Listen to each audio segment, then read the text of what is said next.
Le bilan humain du tremblement de terre de samedi dernier dans le sud de Taïwan est de 116 morts, dont 114 personnes de Huiguan. Tous les habitants du complexe de Tainan ont été retrouvés et la recherche des survivants va prendre fin. Deux immeubles se dressaient ici, dominant de leur hauteur un voisinage plutôt peu élevé. Une seule des deux tours demeure debout.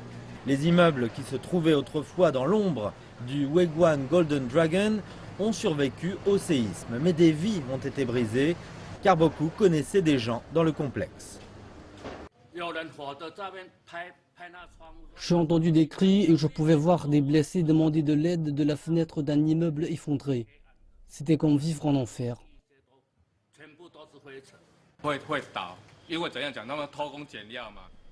Nous avions toujours peur que cet immeuble ne s'effondre un jour. Nous n'avions pas confiance dans cette construction qui paraissait de pauvre qualité.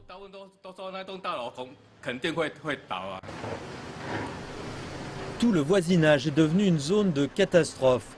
Les autorités ont réquisitionné des boutiques pour qu'elles servent de salles de briefing, de centres pour les médias ou encore de stations de collecte des échantillons d'ADN des familles des victimes à identifier.